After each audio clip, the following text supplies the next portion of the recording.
Et oui, c'est vrai que nous, écologistes, nous sommes pour une Europe plus fédérale. Et je vais même vous dire, mais je sais que je vais peut-être créer quelques colères de M. Todd, mais je pense que le problème, c'est aussi le problème de l'État-nation. Moi, je vous dis franchement, je pense que l'Europe sera d'autant plus intéressante pour tout le monde qu'on arrivera à une dissolution de l'État-nation et quelque chose de beaucoup plus intégré. Et je crois beaucoup à une Europe fédérale, à une Europe avec des institutions et un sentiment européen beaucoup plus fort. Et on peut se sentir française comme aujourd'hui, moi je me sens et parisienne, et française, et européenne. Il faut choisir. Si vous voulez la dissolution de l'État-nation, ne vous dites plus française, dites-vous européenne. Excusez-moi, je ne sais pas de quelle région de France vous venez, mais je suis sûre que vous avez... Mais oui, non, mais sincèrement, je pense qu'il faut aussi arrêter avec ce sentiment national. Vous êtes citoyen européen. C'est marqué sur votre passeport. C'est marqué sur votre passeport.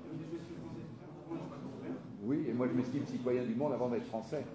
Et dans ce cas-là, je conchis le drapeau français. Là, je conchis le drapeau français. Là, je conchis le drapeau français.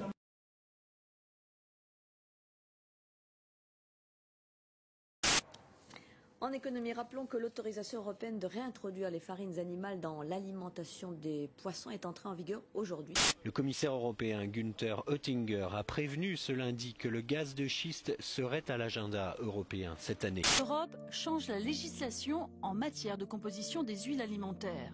Désormais, les huiles végétales peuvent contenir jusqu'à 10% d'huile de vidange. Pour l'Europe, il n'y aurait pas de risque pour notre santé.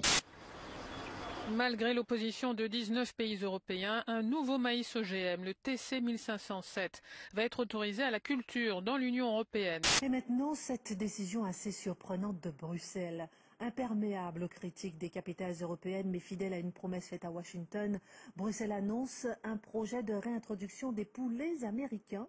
Il s'agit de poulets à la javel. Voilà qui suscite beaucoup d'inquiétudes.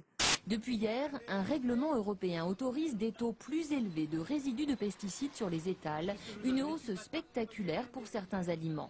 Sur la pomme, par exemple, on a vu que certains produits, ou les oranges, allaient être tolérés à des niveaux 10 à 40 fois supérieurs à ce qu'ils étaient auparavant.